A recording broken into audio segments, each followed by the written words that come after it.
Am I right, Auntie? I knew you were a sharp one, Xilonen. That's right. I have a way to cure Nechka and restore all her memories. It's actually quite simple. I want to forge an ancient name for Nechka that contains all of her past memories. And the reason they must be approved by the Wyab is because the memories they bear are all stored within the ley lines. Extracting those memories from the ley lines requires the Wyab's assistance. But your plan wouldn't need you to do any of that, right, Auntie? Your Blaze Gem inscriptions will help you complete that part of your plan in the ley line's place. You will use the inscriptions to form a massive memory bank for Nechka.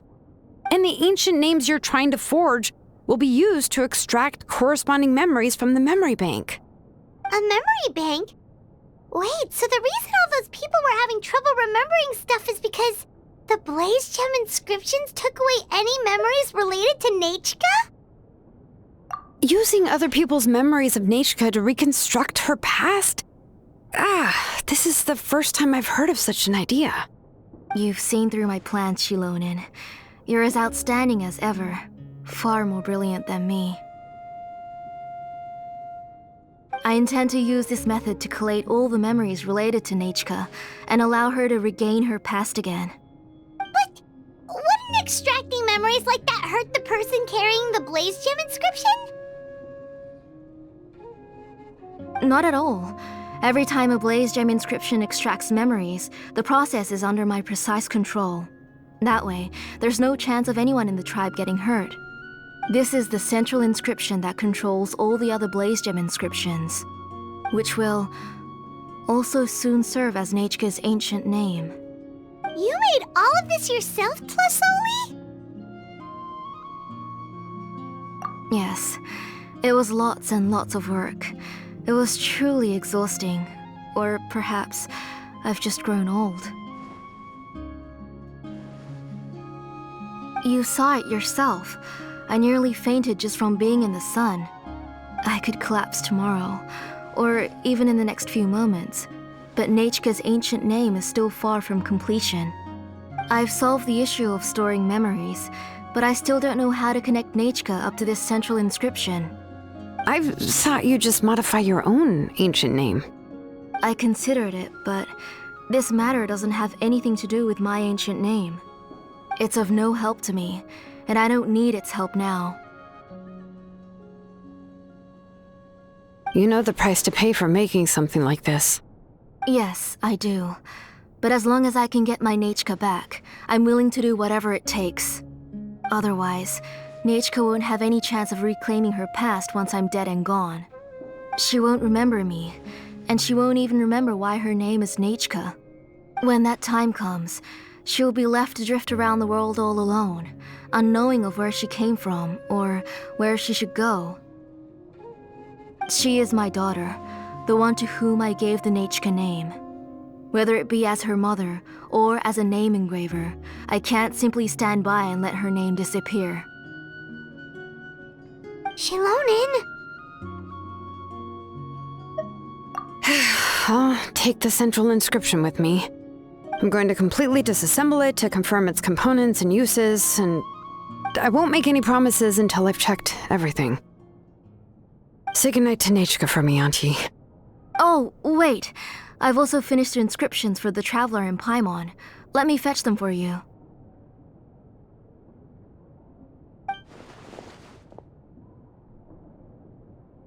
I'm sorry it took me so long to finish them. Hold on, Auntie. The Traveler and Paimon have never met Nechka before, so you can't draw any memories from them. That wasn't my intention. They're just ordinary gifts. Please, take them. Huh? What was that noise? Nechka must have woken up and wants to get out of bed on her own. Sorry, I'll go check on her first. Nechka, don't try to get out of bed. Just tell Mom if you need anything. You go ahead and take care of Nechka, Auntie. Let's go, Traveler and Paimon.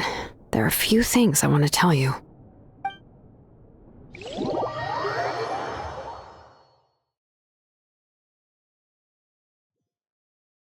Let's head back to the tribe first. There are some things I need to get from my workshop. Disassembling the central inscription? It's not going to be easy.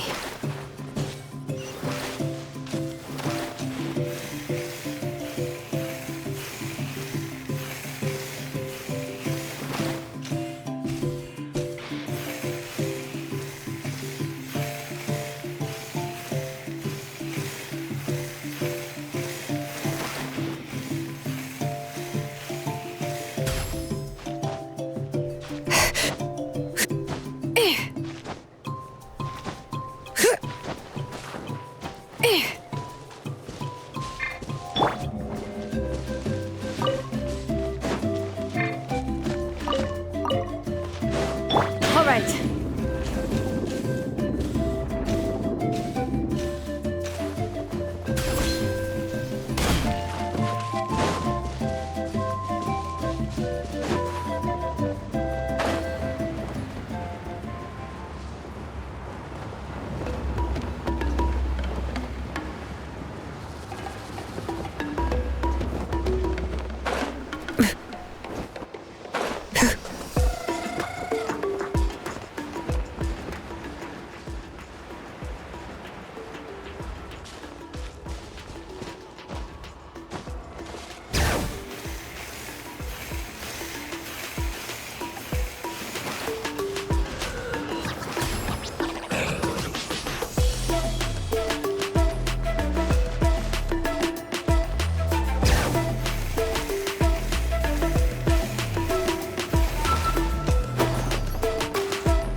You two can wait outside for a moment. I just need to go in and grab something. The workshop is a little messy, so unfortunately, I won't be able to show you around.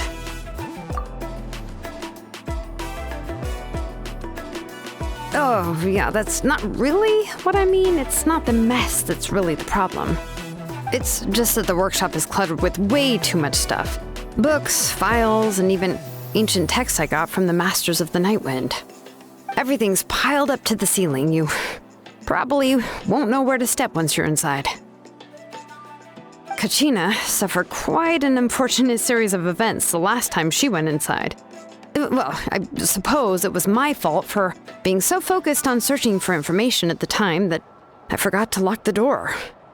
After entering the workshop, she was shocked to find herself face to face with a massive woven scroll from the Masters of the Nightwind, and then she turned around and knocked over a huge stack of forging blueprints.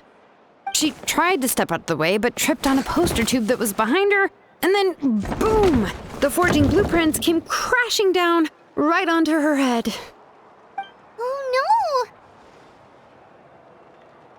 She's lucky I noticed in time. I found Kachina in a daze and managed to save her before an entire set of the history of the Children of Echoes was about to bury her. I then dragged her up to the second floor. Ever since then, Kachina always waits outside the door and doesn't dare take a step in whenever she comes to see me. Yeah, you're an artisan and craftswoman after all. We thought there would be weapons and armor hanging all over the place. But it seems more like a library than a workshop. Well, my primary work is forging ancient names, which is much trickier than making swords and tools. Aside from the necessary craftsmanship, I also need to consult many ancient texts. You probably already know that each ancient name represents a certain spirit, behind which are countless related stories to support it. In other words, the essence of an ancient name is the physical manifestation of a certain spiritual will. And as a name engraver, when I'm working on a new ancient name, I'm not only trying to give it a physical shape, but more importantly, I'm also trying to understand the spirit contained within the name. And to do that, I have to collect as many related stories as possible and read through them all. But, as you might know, people tend to add a lot of extraneous details when it comes to stories about themselves. For stories that have been clearly exaggerated or altered, I must gather other related stories and information as cross-references. This way, I can filter out all the absurd and exaggerated details and restore the person's life to its true nature. Only in true stories can you find the authentic spirit. and this is the only way for the spirit to become an ancient name that matches its essence. We've heard about the concept behind ancient names before, but after hearing you explain the details, Paimon can't help but think that ancient names are really powerful.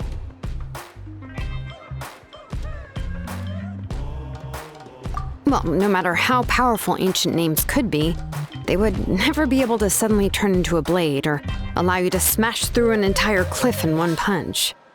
It's just a form of spiritual power that's passed down from generation to generation. It doesn't have those kinds of physically tangible effects. Well, take your own names, for example. From the moment you appeared in this world, some person had already prepared a blessing for you. And that person then condensed this blessing into your name and gave it to you as a gift. It may feel like the moment you received your name is already in the past, but it will always stay with you and move with you in the future. Names are blessings for the future from people standing in the past. Well, that's what Auntie once told me. And with this blessing, people will become more confident as they walk into their future. To put it another way, it's like having a lamp in your hand as you walk through the darkness of night. Oh, Paimon gets that. If you're alone when you're walking in the dark, it's easy to get scared and tired quickly. But if someone else is walking with you, then it won't be nearly as scary. And, well, you might still get tired, but it'll still be a whole lot better than walking alone. The Traveler always has Paimon by his side, though, so he'll never have to worry about that. Oh, Paimon sure many wish they could be in your shoes, Traveler. Paimon's always flying. Of course it gets tiring. But we're getting off topic. We can talk about that later. Anyway, this is what Plisoli told me when I was training as a name engraver. And to be honest, I've only understood 20% of what she said at most. I've never been able to figure out the rest. But doesn't that mean you basically don't get it? Well, that's not entirely true. Auntie and I have at least come to a consensus on the most important thing. You know what? I am sick of talking. We can talk about all of this later. Please, wait a moment while I grab my things.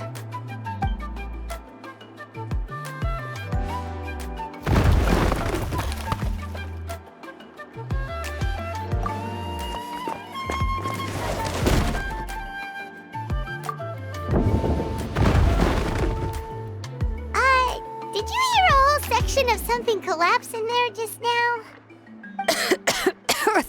It's fine, it's fine. It was just a bunch of very old ancient name records. I've already made copies of them.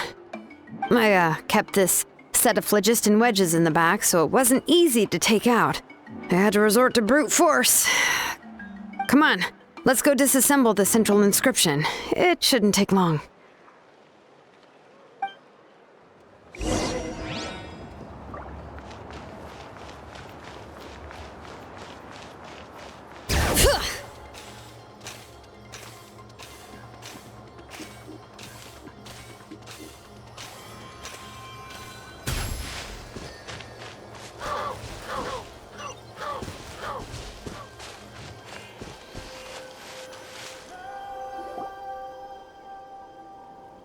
Here we are.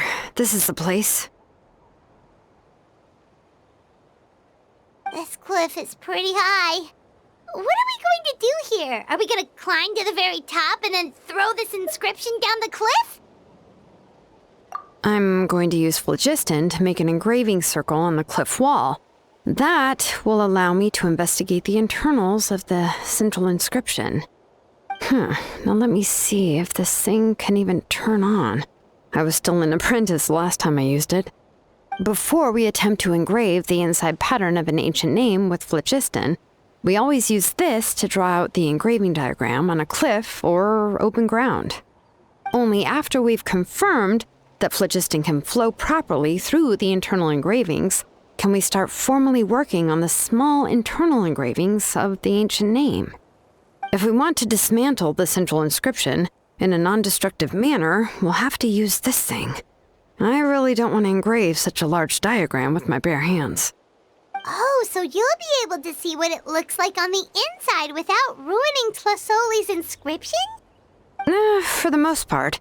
If it were just an ordinary unfinished ancient name piece, I'd just take it apart and pour phlogiston into the internal engravings to see everything. But since it's a central inscription, it would be better not to destroy the blessing that Auntie has prepared for Nechka.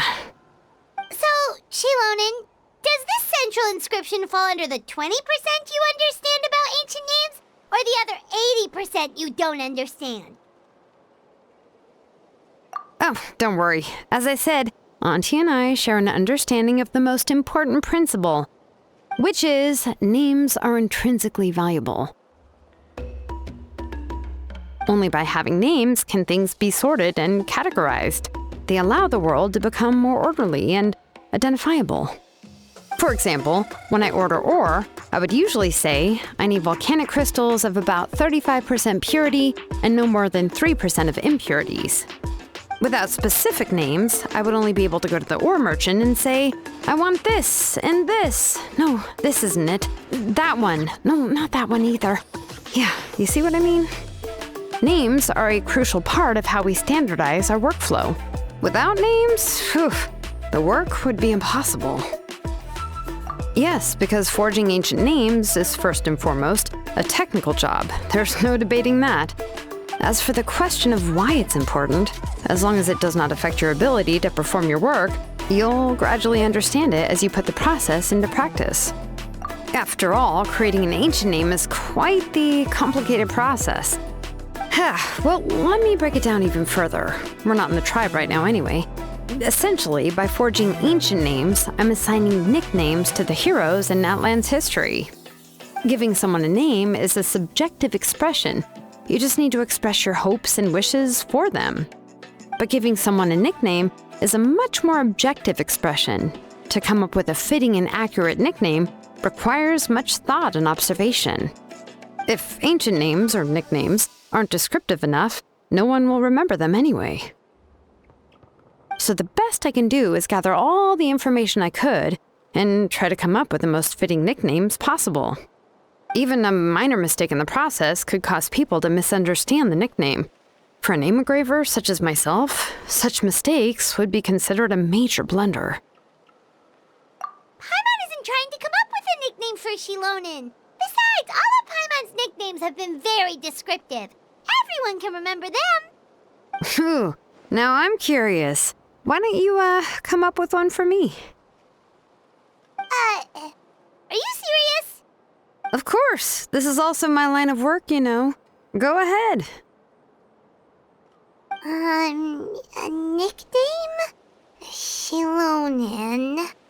Well, she uses phlogiston to forge weapons and make names for others.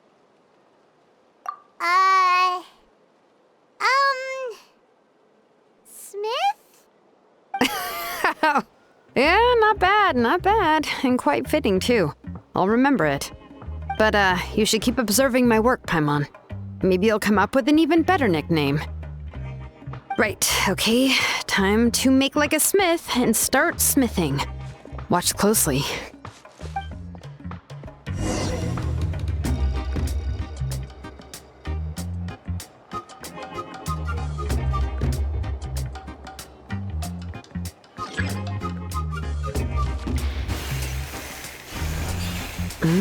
Adjust the inclination by 2 degrees. Stop. The error margin is within an acceptable amount, but I'll extend the inscription link a little more just to be safe. I'll leave some space here. When the linked engravings are activated, the inscriptions here will overlap with each other. And there! That should complete the flow.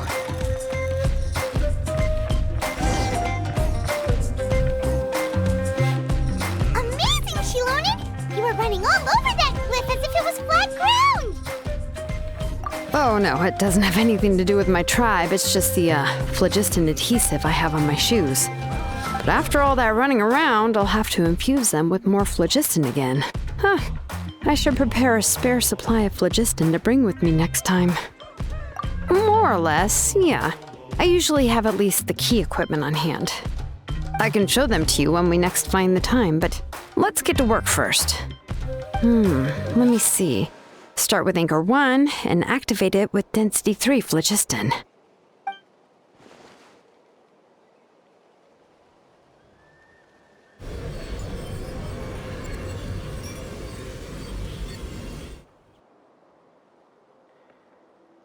Whoa! A super huge diagram just appeared! Tlasoli's central inscription is even floating!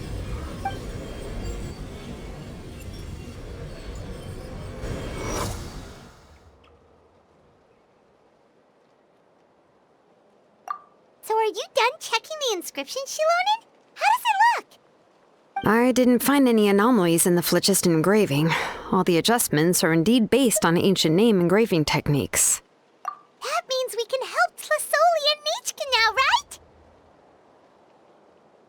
right? Well, probably, but I have good news and bad news. Oh, but I'm also just going to go ahead and share both, so it's not like you'll have a choice in the matter. Paimon will cover her ears after the good news. Well, even if you cover your ears, the issue will still continue to exist. But, before we get to that, I want to ask the Traveler a question. What are your thoughts on absorbing memories? I knew you felt the same way, and that'll save me some initial explanation. I've never been very good at that anyway. It's, hard to control the absorption of memories. Technically speaking, this type of inscription has the power to do far more than absorb memories related to a single person. By herself, Auntie can't handle that level and scope of work, but if she has accomplices, it is completely possible for her to use this inscription to accomplish far bigger things. Accomplices? You make it sound like she's committing a crime!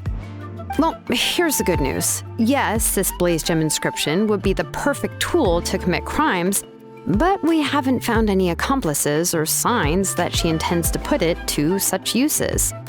From a purely objective standpoint, we can consider that possibility as yet to be confirmed for now. The bad news is, there's still an underlying problem with this blaze gem inscription that cannot be ignored. I believe I've mentioned this before. Ancient names operate with the help of the Wyab, granting them the power to read information kept in the ley lines. In this process, the Wyab actually function like relays, helping the ancient name bearer sense the information from within the ley lines. If you remove the Wyab from the process and don't use any tools, then finding a specific story is akin to trying to scoop up a specific grain of sand from a rushing river. Yeah, exactly. Anyone who attempts to do so will likely lose most of their cognitive function or become a babbling madman who talks